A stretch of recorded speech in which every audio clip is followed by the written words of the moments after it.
Alam niyo mga kababayan, dito ipapakita ng ano na to, ng larawan na to na kung hanggang saan talaga yung pagiging magkaibigan niyo.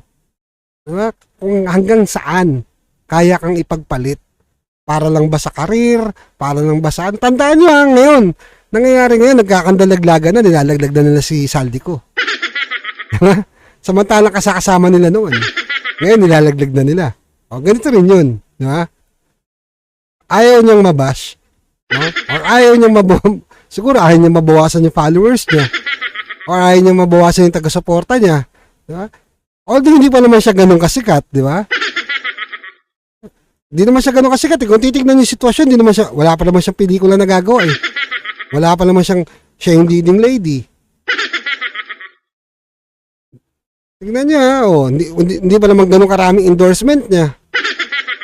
Okay sana kung marami endorsement mo, sikat na sikat ka na, pwede kang dumistansya.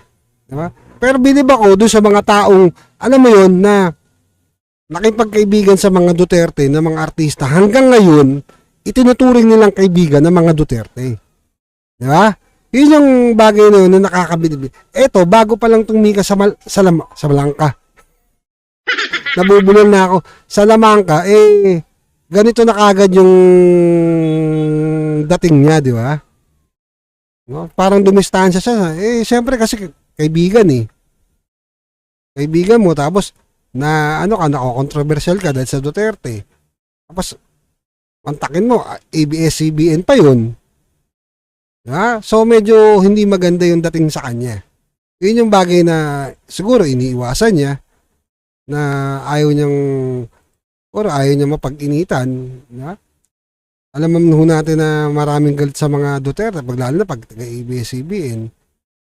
Alam naman natin yan eh. Pinasara nga sila eh. Pinasara ABS-CBN. Kaya hindi ko natin masisisi yung tao kung talagang ayaw niya. At least nalaman natin yung tunay na kulay. Ito lang naman, di ba? Kung natakot ka na biglang lumubog yung karir mo, dahil kasi simula mo pa lang, wala ka pa naman sa pinakatugatog ng tagumpay na matatawag, hindi kagaya ng mga artistang sikat na talaga ngayon. Kung yung mga sikat ka, lumulubog ba eh. Ito, nagsisimula pa lang pero lumabas na agad yung tunay na kulay. Kasi nangyayari ho yan pagdating mo talaga sa politika. Magkakaiba ho talaga ang larangan ng politika. Kasi ako naranasan ko din yan eh. Sa politika talagang may makakaaway ka. Ako siya yung nanpalo niya lang, di ba? Ako nang-unfriend ako.